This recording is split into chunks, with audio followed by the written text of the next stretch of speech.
Yeah, this would be fun. There's 4 of us. Hello, everybody. Welcome to SSG at Spiel.digital. This is another one of our seemingly endless series of live streams at the Spiel.digital. But today, we are talking about collaboration in game design, co-authoring of games, and we have our very special guests. And we have Brett, Gilbert, and Matt Dunstan, who are a couple of our absolute top favourite designers. And we've got Tony. And Tony. And Tony, yeah. Alan, to be honest with you. Pardon? Sorry, I didn't hear. I'm above favourite. It's strong for you, is it? Bring it in. Bit strong. Okay. I decided that I would try to chair the session, but I think that's probably going to go out the window very, very, very soon. However, we need to do a little bit of introduction first before it all descends into mayhem. And I'm just going to go kind of anti-clockwise round and ignore Tony, basically. So Brett, alphabetically, that's what we'll do alphabetically with Brett and Matt. Brilliant. Brett is a top game designer, and you can say that because there are several of Brett's games which are kind of like this one, Divinari, and this one gets a lot of press, doesn't it? Got actual awards and things on them. So, yeah, I think Carnival was exactly what I did, but thank you for giving it a mention. Really, really top games. Yeah, exactly. And he's gone. Much underrated drinking game, isn't it? Wow, that's 2 copies of the 4 copies of Carnival that exist. And I just looked on. I looked on BGG, and in the completely not competitive arena of how many entries you have on BGG, Matt has 44, but Brett wins by 1 point and has 45 entries on BGG. So how many do I have? I didn't even bother to check, Tony. I think you've got quite a lot. It up with Snowdonia expansions. Yeah, all those Snowdonia promos. Like each one has 1 card. That doesn't count.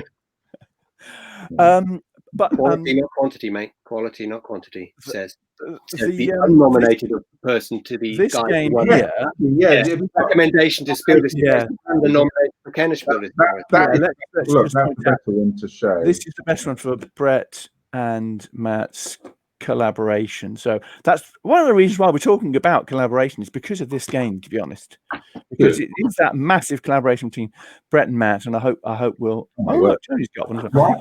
See, we're all complete fans, and I like we should all.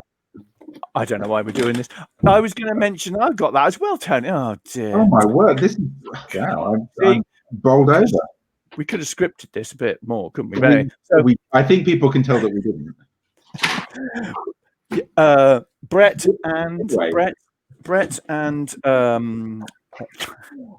and Tony and Andrew Harmon collaborated on this one, which is that Curiosity, yeah, absolutely. Which was aimed at children aged 4 and up, which is actually quite a challenging age group design. Right. Well, let's hope they dubbed because it was a big box. Quite. So anyway, that's my brief introduction. But Brett and Matt, would you like to say something else about yourself? Oh, I've said it all. I mean, I've said it all. I had a more elaborate and excited introduction than that. I mean, I'm a game designer. What can you say? And I've just been in it for a long time. I think that's mostly what counts, isn't it? Perseverance, perspiration, showing up, inspiration. Yeah. Yeah, exactly. In fact, yeah, absolutely. And you were one of the first people I met, I think, Alan, when I was invited to one of your gatherings by Jackson Pope. Yeah, that was good. I mean, that's 12 years ago now or something. One of the sad things about pirate game, there with the cards, and you were sailing in between the players on the cards. Yeah, exactly. Did that become anything?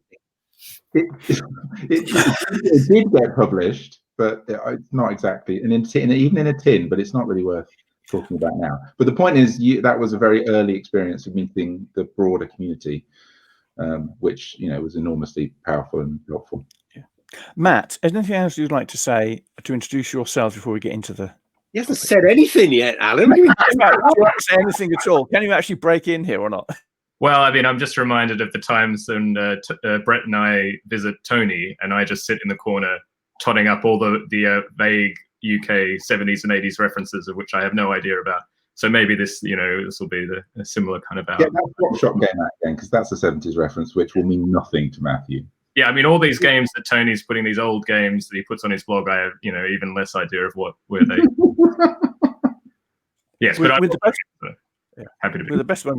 You're probably better off without a lot of them, to be honest. Anyway,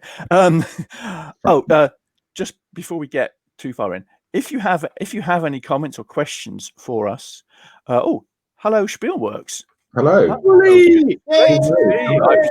presume actually. I think another one of our favourite designers. Yes. Yeah, please put questions or comments into the comments if you can, and we'll try to answer some questions at the end. I think we won't try. Well, I mean, I'll try to stop. Don't pin us down. Do what we like. Exactly. Yeah, it's probably going to happen. So first thing, as we are. Now I could edit my own label. Oh, then now we've got. I know it's now we no. I want to do that. I want to do that. Yeah, bottom left under your photo off the. Oh, That picture of the cupboard full of cats again. No, it's highly technical. It's too highly technical. This is exciting. I won't do it now. I need to ask you what, because we are at Spiel.digital. So what do we think of Spiel.digital so far? Tony's definite thumb. Only quick. Tony's thumbs down. Matt, what do you think of Spiel.digital so far? I haven't participated much, I have to admit. Mainly through publishers and screens and things. So yeah, it is definitely a shadow of the experience of Spiel. But it's to be expected, I think. So yeah, I mean, I don't know that it can be anything other than what it is. So how do you? Well, actually, I'm actually doing something now. This is a light. I think we have beautiful graphics in video games, and we should use them on websites. We should actually, for me, it's missing the actual walking through the halls and walking past somewhere and going, "What's that?" and then going and having a look. Sure. Spiel.digital and UK Games Expo before it, you had to know what you were looking for before you started looking. Okay, so you've lost the wondrous exploration that you would get sitting there and trying to click on giant hexes because they're Asmodee and they've paid 20 billion euros, and trying to find the tiny hex that is the company you really want to see is not the way to do an online show. It's quite narrow thinking. Anyway, carry on. Yes, carry on. Moving on. Thank you, Tony, for that set of enlightened comments. Right, well, the topic. There is a topic today, believe it or not, which is greater than the sum of its parts, ? Exclamation mark. So we're talking about collaboration, we're talking about co-authoring games, and we that's seem to have Tony's full attention, do we? No, it's a full on. You're a member of the audience, Tony. Oh, okay. Mrs. B has wonderfully given away. There you go. A long-suffering Mrs. B has just bought me a delicious coffee. So thank you very much. That's good. So we have got a range of collaborative games, some which we've only got this one as well, which is a collaboration between. It's a recent one, collaboration between Brett and Trevor Benjamin, which is excellent. I'm only using samples from my game collection. This one here was the collaboration between Matt and Chris Marling. So there's a lot of experience of collaborative games. Well, Alan, I was going to say, even in this group with, Brett and I have designed games together. Brett and Tony have worked on games together. Tony and I have worked on games together. So you're the one. We need to find something to do with you. Oh, no, yeah, exactly. Yeah. What in terms of me? Well, I've done loads of collaborations myself. No, but not with Tony. But not within the group. No, well, we have done one, Alan. It never got published, though, wasn't it? Remember Alley-Oop? Oh yes, Alley-Oop. We did that. The never to be published game, which it almost got picked up by Zoc. Do you remember Zoc? They liked it, and it got through all their various committees and things they have until the final hurdle, and it fell at the final hurdle, which is a bit of a shame. Always the final hurdle, isn't it? With us? Always, yeah. But anyway, let's try and talk about collaboration. Let's try. We can try. Well, I'll start. You go. Yeah, you go. I have done a little bit of collaboration. I've collaborated on a little known game called Airfix Battles, introductory war game with Modiphius, people from Modiphius, with Chris Birch and Nick Fallon at Modiphius, which was an interesting experience. I mean, that was based loosely on some ideas that they'd had earlier for a Cthulhu game, believe it or not, for an Acton Cthulhu. Really weird game. Not enough Cthulhu games, to be honest, is there? Quite exactly. But I think part of the reason we did Airfix Battle, we did Airfix Battles largely because there's hardly any World War II games. Chris Birch was a fan of Airfix stuff, and he managed to effectively blag the license when he met Hornby, who had Airfix, and he met Hornby at a show and blagged the license from. But they brought that idea to you, did they, Alan? They came to you. Yes, I think they were looking for somebody who was more of a war game design specialist person, I suppose. So I helped out with that. That was an interesting experience because we were working directly with another company who weren't going to publish it, so the time pressures were a bit greater than normal. We had access to lots of Airfix pictures and stuff. So there was quite a nice bit of constraint around it when we started, which was not, I think, the normal way we would do game design. I think we were less flexible at the start and kind of homed in on the target. I've done other little bits of collaboration. I have had a game called Dolphin Adventures or Echolocations, depending which were around for a long time, collaborating with Neo Elder, collaboration on that one. But anyway, that's enough of mine. What about you guys then? Which ones would you pick out as particular good examples of collaborations? Well, I would suggest almost anything that Matt and Brett have done, given the breadth of complexity that they've done. I mean, you two. Kiesling, Kramer. There are very few partnerships that seem to be quite ubiquitous in the board gaming world, and bringing out such a variety of games across a variety of publishers as well. So I think you could pick almost anything that Brett and Matt have done together. I suppose from our perspective, which project between you two, Brett and Matt, was the one that was perhaps the most, not difficult maybe, but the one that seemed to have the most things happening within it, as maybe not following the normal route of a collaboration that you would work with? Well, I mean, Elysium has a very long history, or had a very long history, which we recorded in a Board Game Geek designer diary, if anybody's interested. We went through multiple different, the idea went through multiple different versions before it came to something that we eventually pitched to Space Cowboys. And I guess that's unusual, because I think most people would have given up at like iteration 9 or whatever many it might have been, because it changed radically. It wasn't even small steps, it was big steps. Was that because of the collaboration? Was that because of the collaboration, or was it because you disagreed about what it was like? No, I think it wasn't working. I mean, maybe the collaboration is the thing that allowed it to survive that. Because if you were on your own, you'd have given up, wouldn't you? You'd have stopped. Well, that's what I was going to ask, actually. Do you think the fact that you were working on it together meant that it would persist? That there would always be one or the other of you that was saying, no, don't give up yet. We can sort this bit out. We've done this sort of thing before. Do you think the partnership actually helped keep the whole project going? Whereas most lone designers would have just thought, I'll put it on the shelf, I'll come back to it if I ever need to, but I'll go on to something else now. Go on, Matt. I mean, yeah, absolutely. I mean, and I would say, I think that's true. Well, in every collaboration I've been involved in, I think that always is an advantage of it. In fact, for Brett and myself, I'd say that's one of the reasons why we have been prolific. It's not, yes, we've got experience designing games, but a lot of that is when you're working in a pair. I think the point, Alan says, greater than the sum of its parts. I think you work more than doubly as quick. You find solutions to problems much more quickly. You can encourage each other. So it's, and Elysium's a good point of that. But I guess the other thing about Elysium that is relevant to the collaboration side is, I think of all our games, it's the most, it's probably the furthest of the spectrum of what we enjoy. It's the furthest away from probably what Brett would describe as his game that he'd like to play or even design. Yeah, I heard him on the Alley Cat game stream yesterday, slagging off Eurogames. Well, really? Yeah, there is a. Don't get me started on that.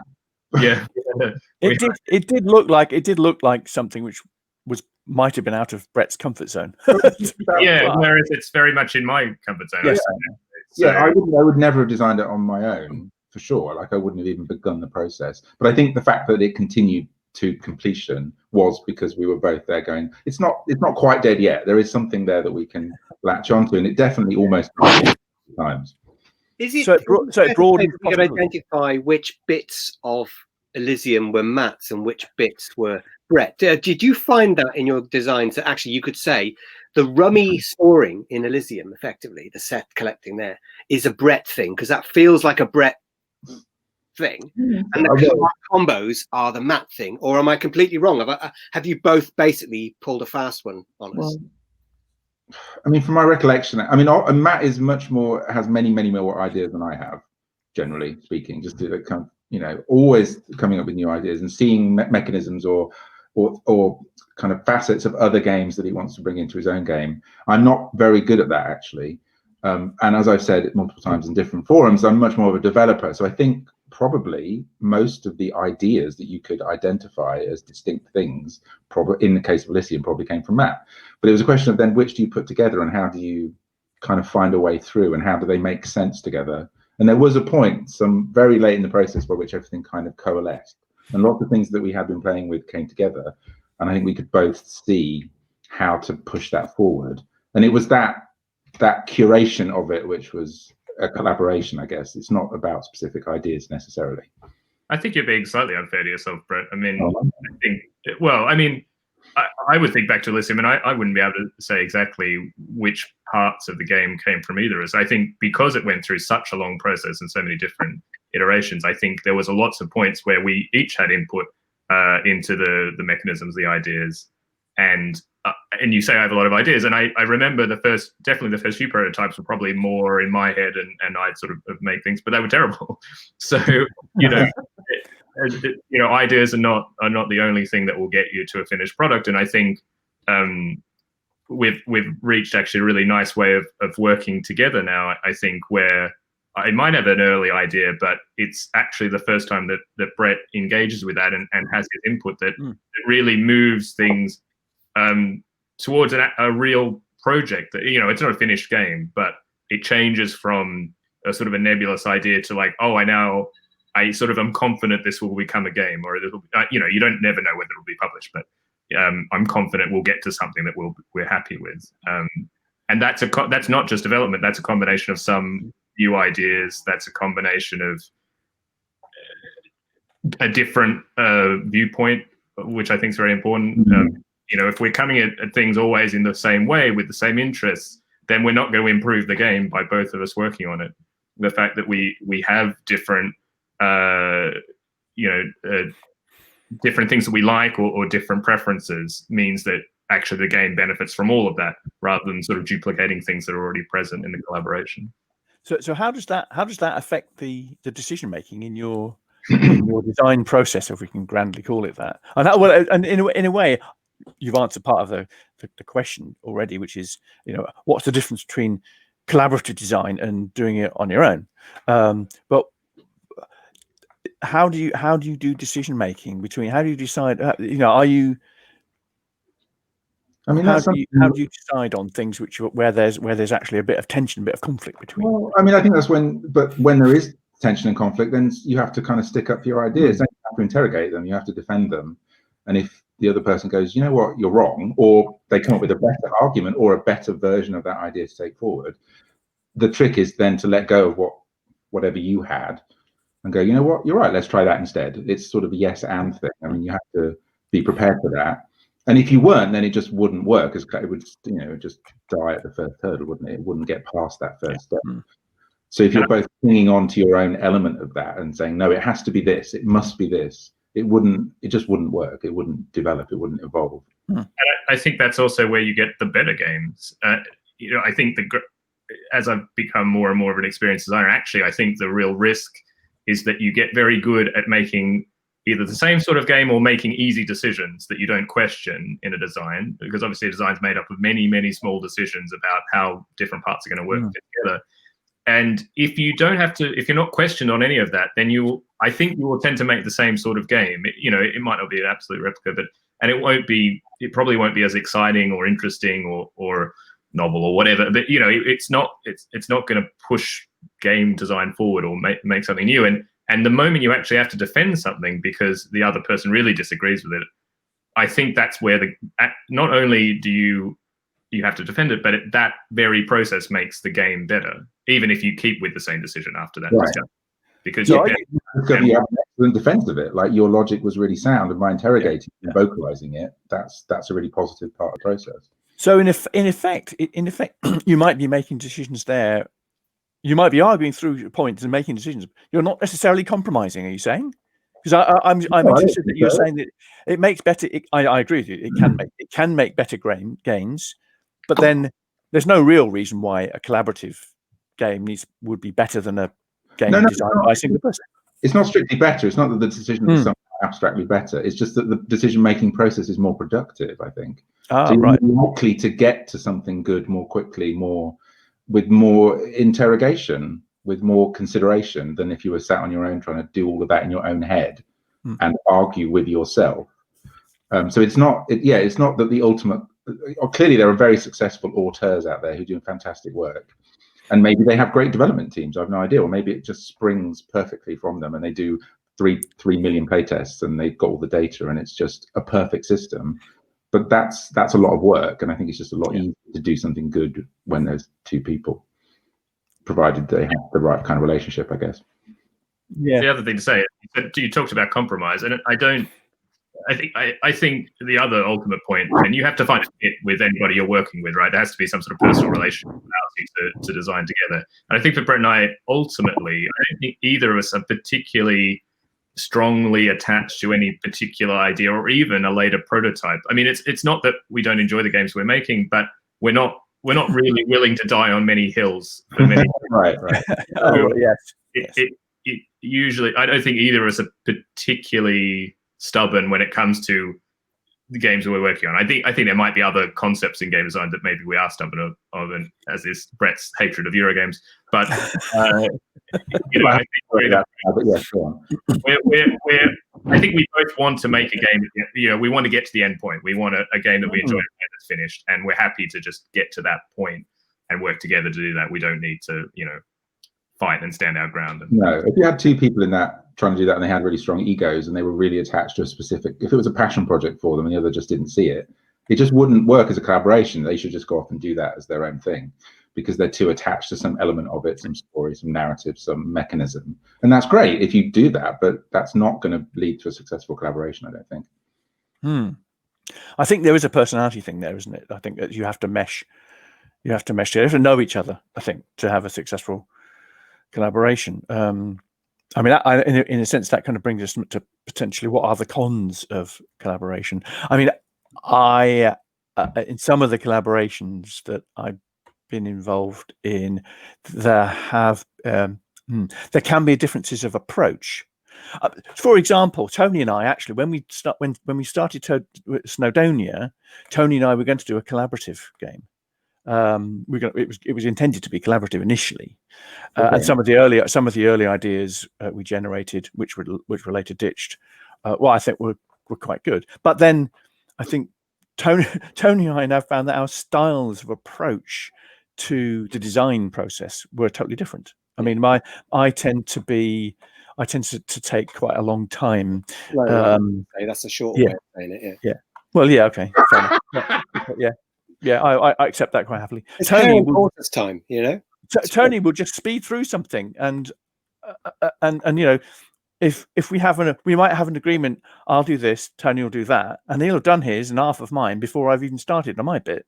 And it's because we have different appreciations of timescale and different methods. And of course, we're living like we used to be in Cheltenham, so both together. So we would theoretically at that point have been able to collaborate like face to face, but. He's in New and I'm in Warboys, but then did Tony just run off with it, and you just said, "Oh, then he can have it." Well, I think the hill. I recognised quite quickly that Tony was taking it and running with it, Right. And You were just slowing him down. I was just slowing him down. Yeah, basically. I wouldn't say that. I think I have a mild form of Tourette's in the sense that I can't stop thinking about something. When I get really excited by it, I run with it. And unfortunately, if that means what might have been initially a thought about let's share this idea, it just develops beyond that. I mean, I find that in my working life, I can put together a document really quickly, whereas other people would take 3 or 4 days, and people are often stunned that I've managed to do something, of what's required in such a short time. But once my brain is working on it, I can't stop until it's finished working on it. Right. But then I very quickly, I mean, what's happened over the years is Alan has now gone back to his true love in gaming, which is wargaming, and really gets involved in that. And that's not something I understand. It's not that I don't like it. I've never played those kinds of games. So it's just, it doesn't mean it doesn't draw me in. No, because I have no experience of it and I don't have that foundation. Whereas Alan maybe doesn't like some of the things that I like because, again, it's not his sphere of interest. I mean, I started a collaboration with Dave Mortimer recently about based on a Dune idea. Yeah, that was really good. That I wonder. I don't know what's happened to that. David did the Tony. He basically had blatted the whole system down. He put the whole thing down and was running with it really, really well. And I just found myself going, yeah, that's great. There's nothing I can contribute to this. You just need to take it further. I don't want to put my name to this because you've done absolutely all the work on this. And there's nothing I'm adding. I'm not adding it. If anything, at most, I'm a developer because I'm suggesting you have an event system rather than this, or maybe move these things around. But I'm not contributing to the core design because it's already there and running. So I think recognizing sometimes, even if you want to work with somebody, sometimes the other person really has got it sorted. Yeah. And actually, I'll be happy to help with playtesting and development of something, but I need to stay away because I'm not adding anything to it. Yeah, Brett mentioned that because Brett mentioned in his earlier comments that he felt of himself better at development rather than having the ideas side of things. So I think there is. Well, I think you could take a kind of teamwork, isn't it? You could take a team-working approach and say, well, some people are really strong at the beginning, some people are really strong at the end, and all this kind of stuff. Yeah. I'm not sure it's quite like that. It's so blurry, isn't it? Because obviously some games have incredible amounts of development done, and you think, well, if you looked at the amount of work done to that game or the amount of difference that person had made to the game, the final game, you might think, well, why don't they get a designer credit? Like, where's the line? Why is the line? How do you draw it? But that's the same in any. And as soon as you've got more and more people, it becomes harder and harder. I guess you've got to somehow figure that out. But clearly, other people are going to have different reactions to different people. So it's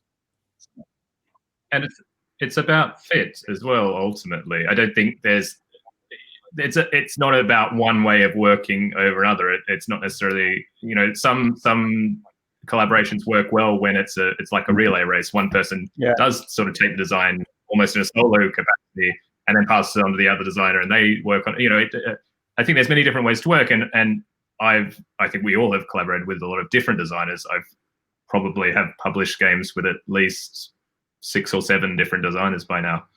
And you yourself change in every collaboration and you find the best way to complement the other person. And that's not always doing the same things or even using the same skill set. So yeah, I think ultimately you just have to find the best way to work for that collaboration. It's not one way, but you find a way that works for you. So it might actually be unique for each collaboration. It's a very personal relationship you're having. You're spending a lot of time with them. You're kind of talking about ideas. That's a very personal thing to do, I guess, even if it's technical. So it will always be different. Yeah, I mean, in the recent war games I've done, I think they've almost all been collaborations except for the March of Progress, actually, which was a very individualistic thing. And they've all been very different. I mean, I did Mission Command Normandy, which is my miniatures war game, which nobody else here will be interested in, I think. But that was a collaboration with me and Peter Connu, who was part of our From group. He hasn't designed. Well, I mean, he's done other miniatures types of things, but not board games at all. Did he ask you to help him? Was it a question of him looking at you thinking, here's a guy who knows a lot about games and has the same? I think we just mutually decided. I mean, the way that happened was a very interesting one, actually, because our group of wargamers in Frome in Somerset had been playing a whole different range of World War II games, and we we didn't like any of them, because a lot of the people in that group were ex-MOD people, ex-military, and they wanted something which was a bit more realistic, and there just didn't seem to be anything around that was more simulation-y, more realistic, and we wanted to play something better. So basically what Pete and I decided to do, and it wasn't a question of one of us asking the other, we just mutually decided, well, we could just design something for that group, for our group, Right. And eventually that turned into the published book. Now obviously the actual the target audience is pretty small, in that it was aimed at people who want only the people in that group. It's pretty much only the people in that group, with one or two additions. Yeah, so I could probably name virtually all the people who might buy Mission Command Normandy. But I mean, it was an interesting collaboration, because I did most of the writing, the mechanics stuff, if you like, and Pete did a lot of the historical writing, but all of it stuff we discussed and churned over ourselves together. So we both of us collaborated on all the bits, really. I think we reviewed everything, and of course all the playtesting was done in the group. So that was all really. The thing about war games, though, war games is one of the oldest of games. I mean, H.G. Wells supposedly wrote a wargaming system, didn't he? Isn't that? That's right.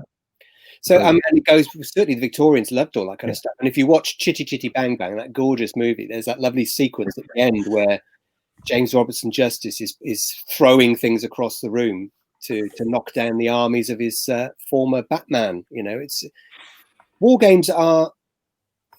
I would sort of take issue that you could count the number of wargamers on your hand, Alan, because I think that it's still a huge market. It's just not a public.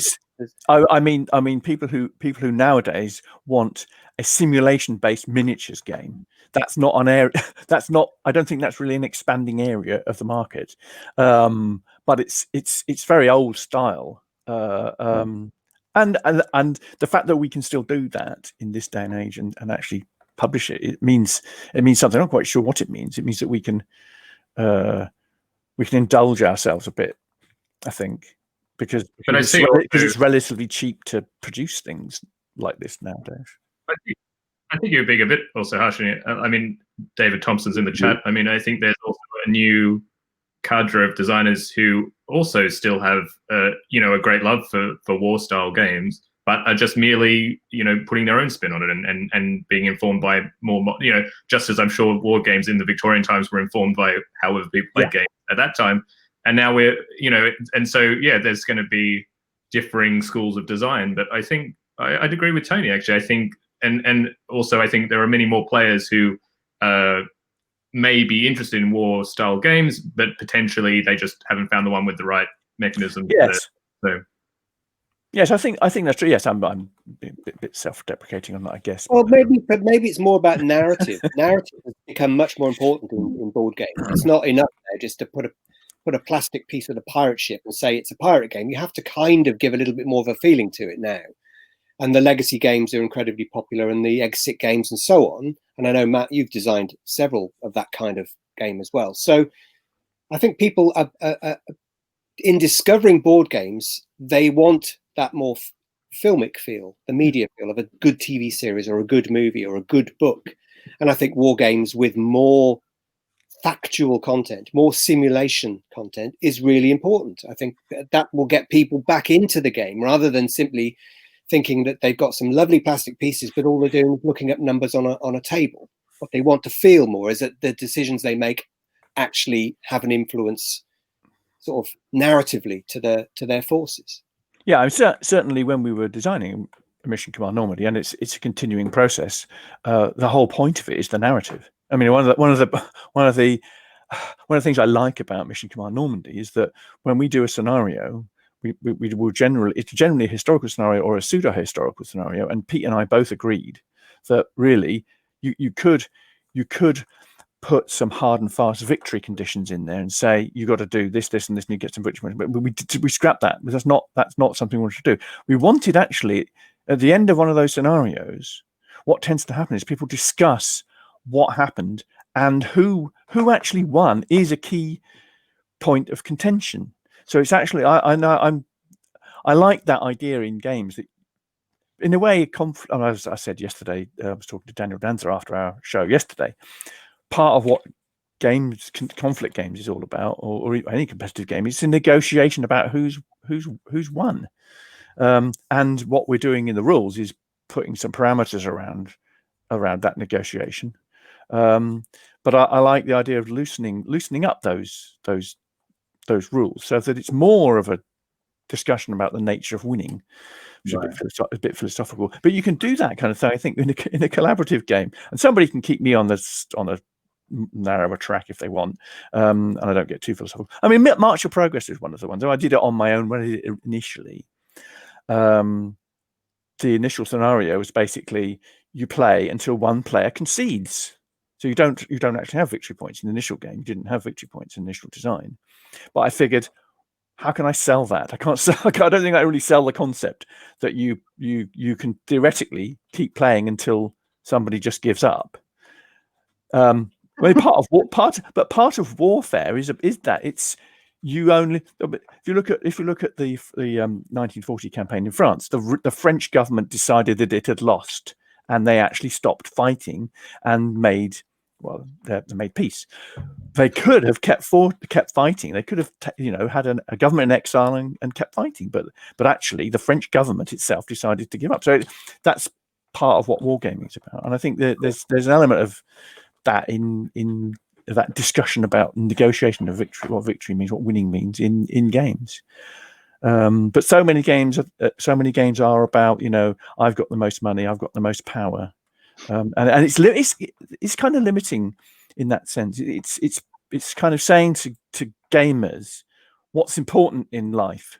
If games are any kind of reflection on life, what's important in life is having loads of money, having lots of power, conquering lots of territories, and in a way, we don't have to accept that paradigm. Sorry, we're getting a bit off collaboration in games, aren't we? But I think those are quite interesting. But I mean, I am. Yes. Well, Tony started it. Look, he's gone.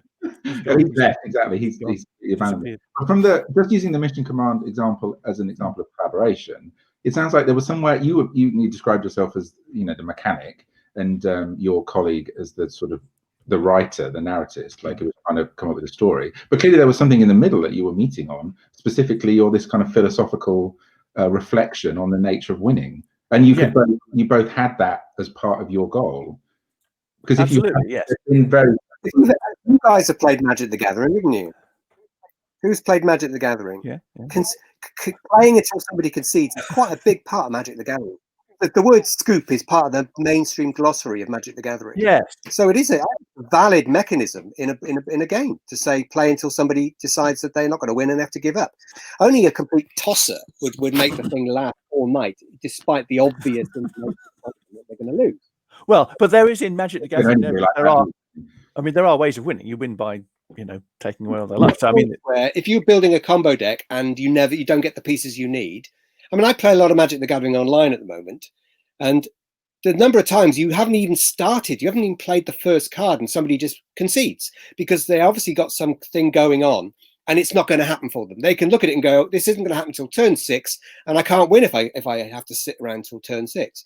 So I think concession is a really interesting, really interesting point. And maybe you could get a point where you could almost increase the value or decrease the value of a win based on how soon somebody concedes or doesn't concede. That's exactly what Land Area does, isn't it? That the game, the 18-card microgame Land Area C, that has that in it.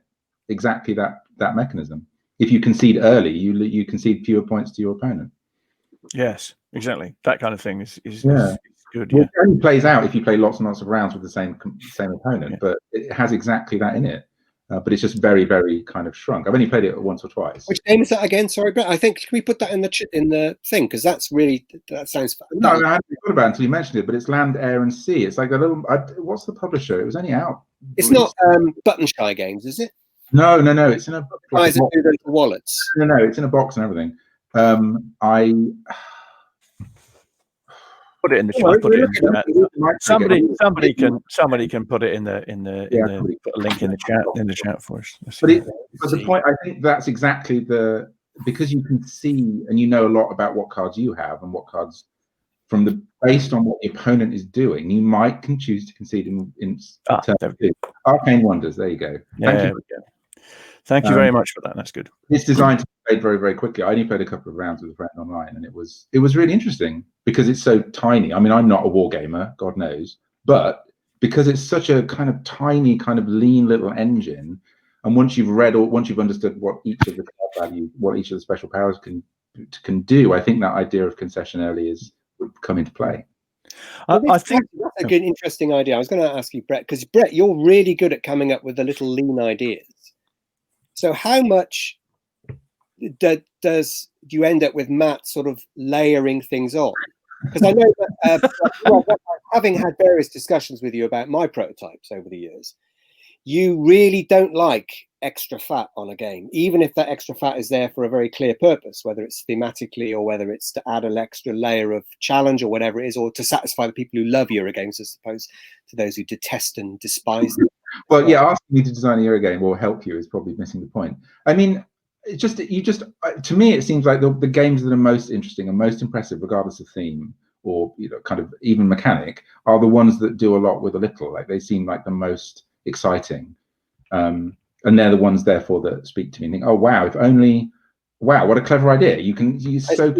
Somebody's had this brilliant idea and they've expressed it really leanly. I assume you've played modern art then. Knizia is really good at this. When Knizia is good, he is really, really good. I mean, but he's a lean designer, isn't he, generally? I mean, that's where his kind of classicism comes from. I mean, obviously he can build bigger games too, but he can often do a lot with a little. And if you read the rules, sometimes you read them and go, well, where's I don't get it. Like, where's the game? I can't. I think the engineering, and the engineering's all up there, isn't it?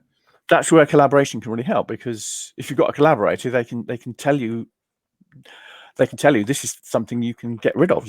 This is how you can slim it down. I am reminded of the quote that everybody quotes usually in this, which is from Antoine de Saint-Exupéry: "A designer knows he's achieved perfection not when there is nothing left to add, but when there is nothing left to take away." Or this is quoted from Lou Pulsipher's game design book, which is a nice controversial read if you're controversial. Well, it can be, because some of his game design process I don't quite agree with. Anyway, that's a whole different story. You're right, and I mean, in some ways that's a reductive argument in both senses, because obviously some games that doesn't operate for some games. I mean, it's not strictly that less is more. It's just the right amount of less. You only cut out what is not necessary. The point is, you don't cut everything out. You're cutting out things which aren't necessary. Sure, but it's all a matter of taste, isn't it? It can be. I certainly think. So, I mean, what's necessary to one designer or audience is obviously going to be very different. And when anybody asks me what I think of their game, I might as well hold up a flashcard that always does the same thing, which is, I like your game, but I'd like it more if there was less of it. Yeah. Because that's my taste. It doesn't say anything about the abstract nature of better games. It just means what I like. That's all you can do. And when you've got 4 designers in the room all telling you what they think of your game, what they're really telling you is what they would do with it, how they would design it. There's no abstract truth, is there? So that's true.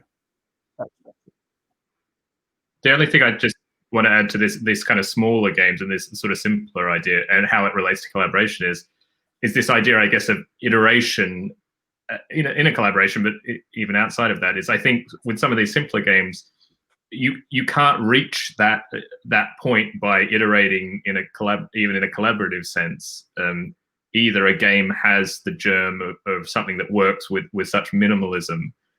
You sort of can't get there by sort of chipping away at something bigger, because you'll never reach that. So I think, yes, in a collaboration and between Brett and I, there is a drive towards simplicity, I would say, although I think we are both so used to working with each other that even from the very start, like, I won't bring an idea to Brett if it's not sort of within the it's not so confined, but within the kind of the ballpark of what I think, Brett could sort of latch onto. But at the same time, with these smaller ideas, I don't know if you can go from big to small. I think you can only it either works, with those kind of ideas. I feel like they either work or they don't.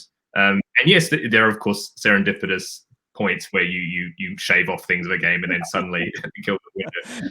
Well, yeah, I mean it's a thing. Yeah. I mean, the principle in game design that should be. There's something to write a book about it. we joke about that, but that's how a lot of collaborations. They have to start with somebody offering an idea or some thought, and the other person has to be interested enough to want to work on it. Yes, I mean it's interesting because we were talking about that partly yesterday. I was talking to Rob Harper, and there was the idea that well, we were doing our collaboration on Snails and Grails with Dave Mortimer and me and Rob Harper, and we were doing some brainstorming stuff about the game.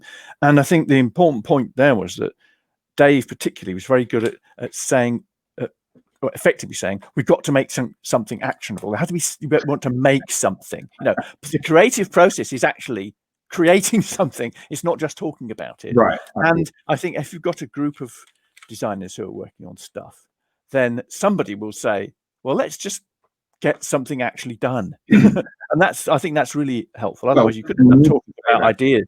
Yeah, if there isn't somebody saying that, it just isn't going to happen. You've got to have exactly. it on the table, and Matt's very good at that. Just to compliment Matt. I mean, in terms of building a prototype that's actually playable, however rough and ready it is, however kind of full of kind of questions it might be, you can actually put it on the table and see what it is, and it's never quite what you think it's going to be, and it always leads on to something new. But if you don't do that, if it's always in your head and it's always on a piece of paper and it's not on the table, you just don't know. It's really, and sometimes it's very hard to kind of get it out of your own head. I mean, I find that quite difficult. Yeah. Could I ask a related question to each of the three of you? I was just going to mention, just very quickly, a quick point. Two's company, three's a crowd. Because Alan, you were mentioning about designing with David and Rob. So is two the perfect number for collaboration? Or should we have a team of people in a room somewhere collaboratively putting out? I think it depends. It depends. It just depends. It depends on who the people are. I think. I mean, for example, with Airfix Battles, we had Chris Birch, we had Nick, and we had me. And the most of the work was actually Nick and myself. It wasn't. I mean, Chris, because Chris is running Modifius, so his injections of bits were relatively sparse. And I think that he did a lot of the very early work, which gave a kind of a lot of the ideas work was Chris, and then we were fleshing all that out and making it into a game, if you like.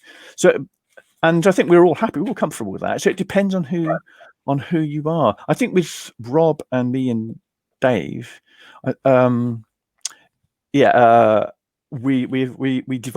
actually kind of divvied up the work to an extent and this in a sense because of COVID we were working on it digitally. So part of my role was producing stuff on Tabletopia because I'd already been doing the Kingmaker stuff on Tabletopia, so I had those skills initially.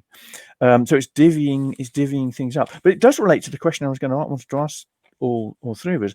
How do you make sure that you're all on the same page? So can we ask that question, Brett? How do you make sure you're on the same page? Sometimes you're not, of course. Actually, you think you are, and then it turns out that you've gone off in different directions, which sometimes can be really positive.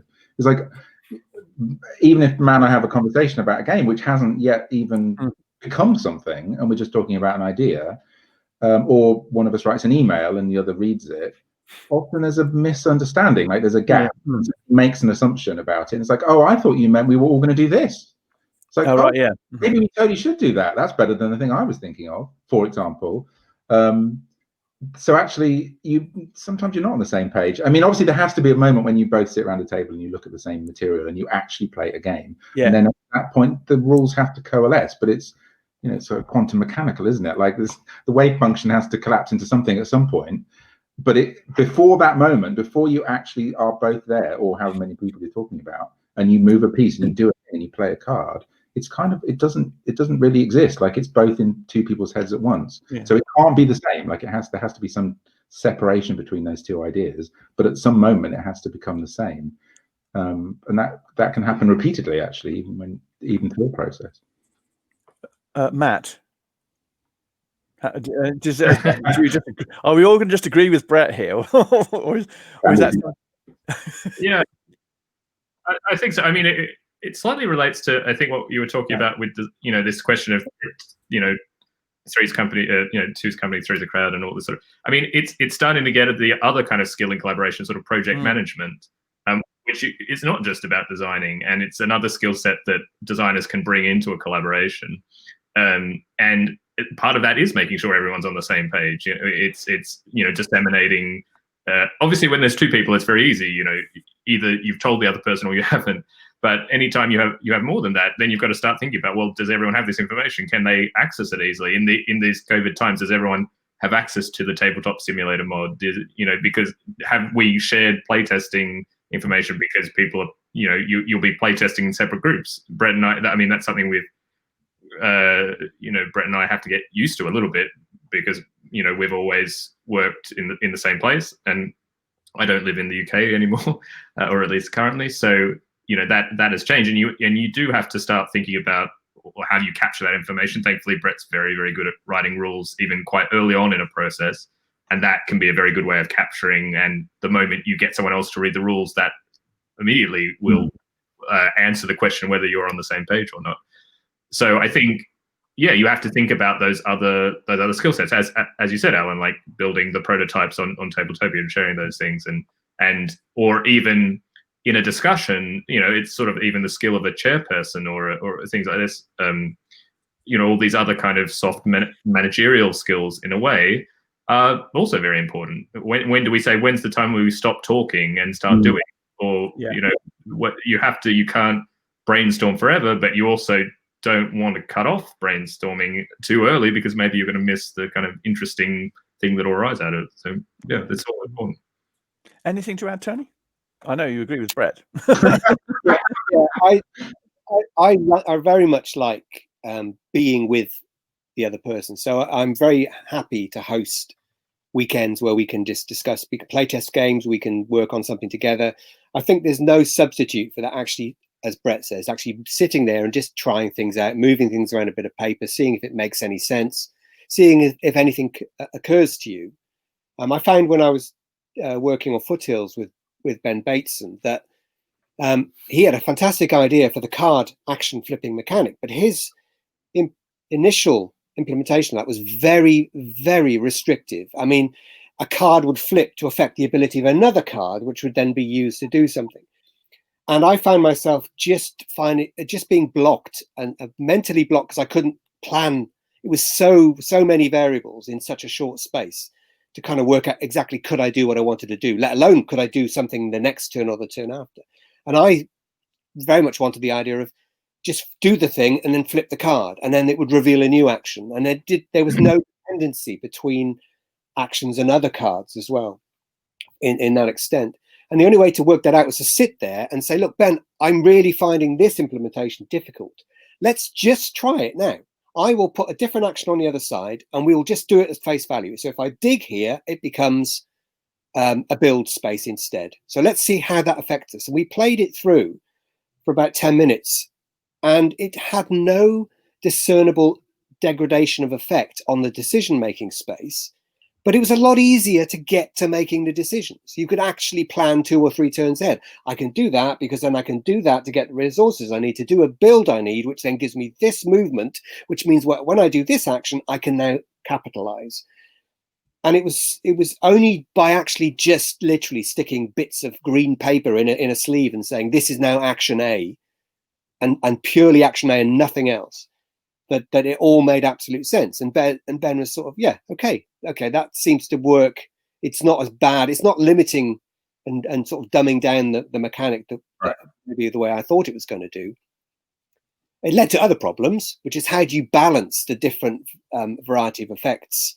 I mean, I know Brett had the time of his life playtesting Foothills when he came to the house. He didn't have a fucking clue what was going on. Well, hold on, calm down, say that. I'm not a complete idiot.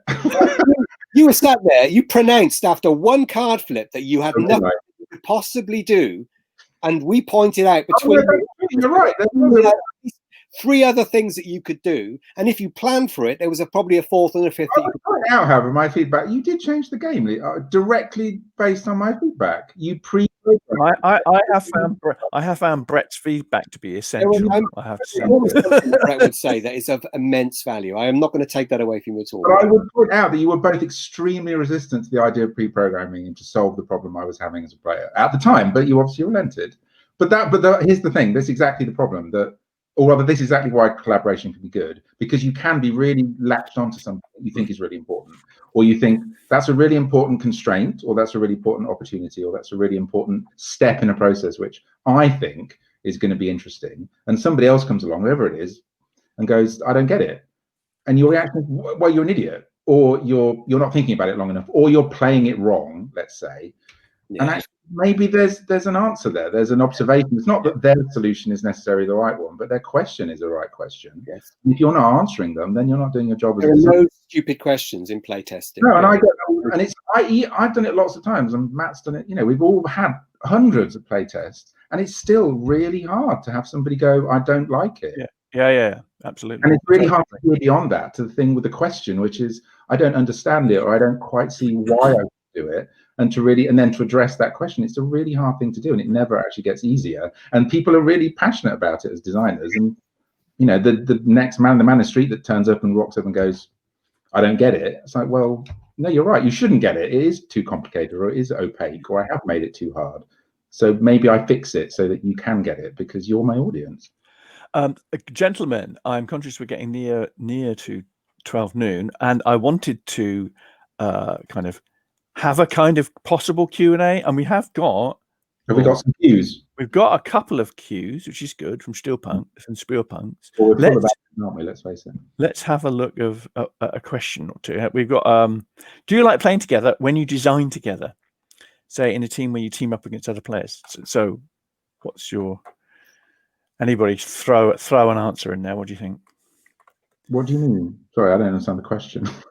I think it means if you as a team game, do you like playing on the same team when you're designing, or even more generally? I think when when I design with, I think as both Tony and Brett have alluded to now, it is always better to be playing the same game with each other, whether you're on the same team or not, because you're sharing that experience. Right. And it's going to be a lot easier to reconcile the feedback because you've both experienced the same instance of the game, obviously. Right. I don't think I've never really designed any team games, so I can't really speak to the other. Actually, I have. I mean, well, Snails and Grails is a cooperative game. So Dave and Rob and I we playtest the game together on Tabletopia, and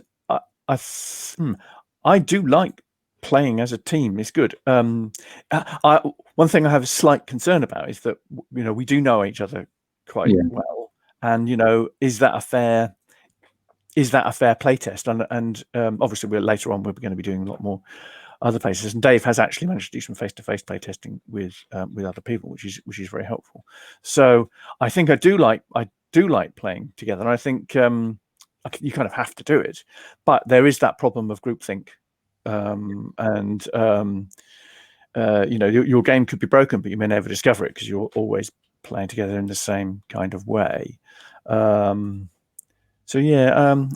a way, I think I kind of like. I like playing with. I think it's quite good if playing a competitive game, like with Dolphin Adventures. I could play very competitively because my collaborator, we are quite aggressive when we play against each other.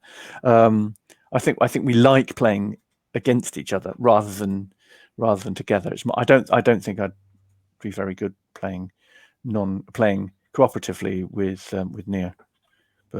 That's a simple thing, really.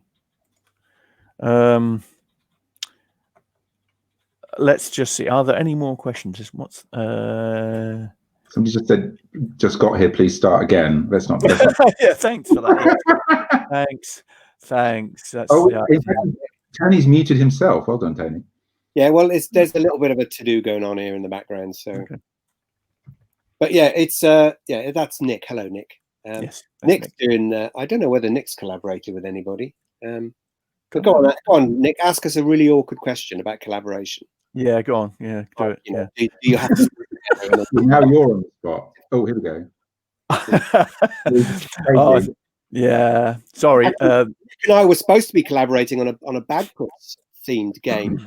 The problem was that with the rekindled popularity of the clangers and a lot of the stuff, this was after both Nick had done Tales of the Northlands and I'd done Eye of the Engine. Yeah. But it all became a little bit more, what was it, franchisable? You know, the money a little bit more important. And when we happened upon the IP, if you like, the intellectual property in the late noughties, if you like, then it was a gone thing. It was a piece of TV nostalgia. And then when it became really popular again, all the money men jumped in and made it a bit rather tasteless, to be honest. So Nick and I had a great idea for a Bagpuss game, but it could never go anywhere now because it relied on the Bagpuss IP to really bring the theme together. There are plenty of storytelling games out there, but this was all about lost objects and Bagpuss and the characters and being within that. Yeah. I mean, that's a different question, isn't it? How risky it is to design IP, because unless the IP owner comes to you with a proposition. It's a difficult one. It's a different subject, and maybe we could slip a conversation about that, because I think we've all designed. I mean, you've all designed for IPs, so true. We all have. True. So it might be something we could talk about at another session at some point. Yeah, indeed. It's 12 o'clock, and I mean, my theory was my your theory is it your theory that it starts very thin at one end, gets much fatter in the other, and ends up quite. I was gonna kind of wrap up, but I'm not. I know what we've talked about today. Hopefully, if you can remember, is about co-authoring, collaboration in games, amongst other things. When we went off at tangents, but we talked about the idea that persistence helps, and it helps to have a collaborator to make you stick to the task. Having a collaborator or more one collaborator widens the possibilities that you have, because you might have somebody might have more ideas, somebody might be better at development. You have different skill sets you can bring to the collaboration, and different viewpoints are very important and can broaden your mind collectively on what you might be doing. Tension can be quite important, and it stimulates that argument, and you can sometimes get a different game or indeed a better game out of it if you are collaborating. The decision making process can be more productive, maybe even quicker with two. I'm not sure about three, actually. Personally, I think it might be slower with three. But having a personal relationship between the designers is very important, because that enables you to get the most out of that relationship. And it can be important that people are not too attached to their particular ideas. You have to be prepared to let go. Different styles can conflict, and sometimes you can have a situation where you decide not to do it together.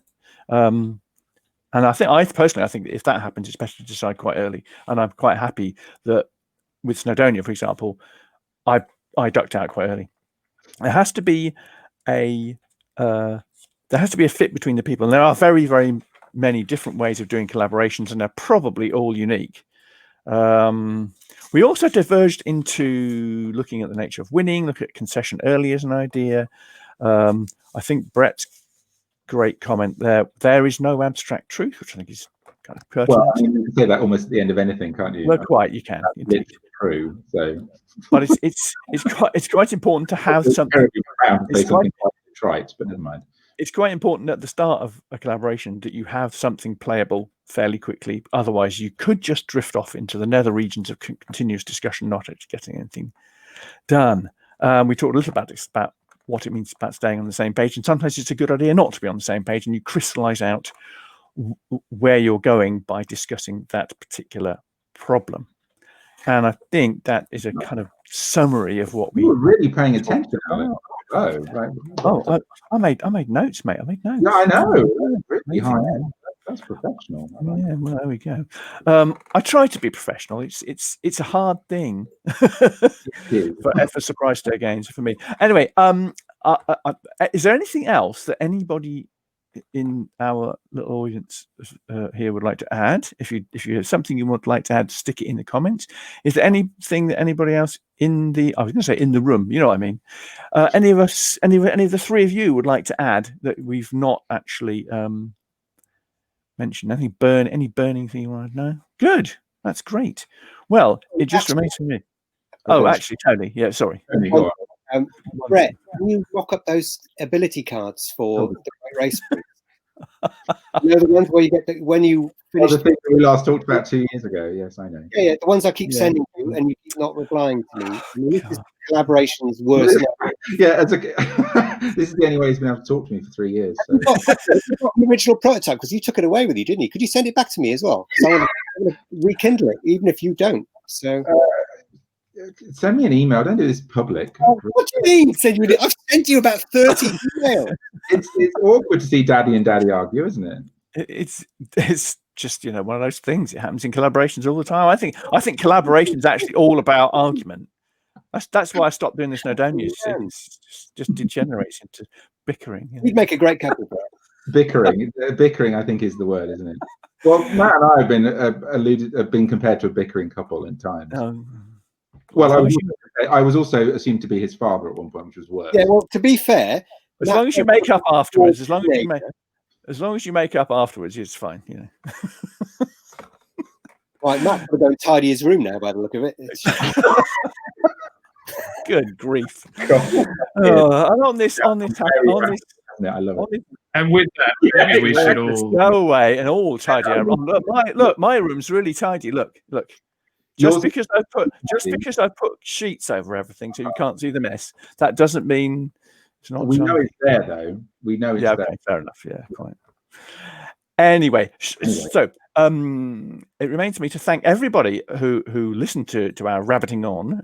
Thank you very much for your comments and stimulating questions, and thank you to particularly Brett and Matt for coming here and sharing the wisdom of how to collaborate successfully. We need to do a whole new one on how it can go horribly wrong, but that's a whole different story. So I need to just put the contacts up here. We've got if you want to contact Brett or Matt, then you can do that by those little links there. Nobody wants to contact you, Alan, or Tony. No, well, we have our own. You see, look, I mean, we've got our own. This is so professional. You see, you've got asterisks. We didn't get asterisks. Well, that's Tony did his own. You see, so Tony has a blog. If anyone doesn't know, called Every Man Needs a Shed.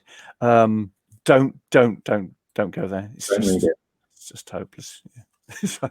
He does a daily blog. For goodness' sake, a daily blog is ridiculous. I've nearly reached 100 on my blog now. All right. 110. Yeah, in 10. Yeah, I know, it's terrible. And mine is there. If you want to contact me, it's best by email. Although there's a whole range of things you can try there. I have a blog as well called Unfinished Games. Wow, you're everywhere, Alan. Look at you. I know. Look at that. I know. I just got loads of things. You're there and nowhere, baby.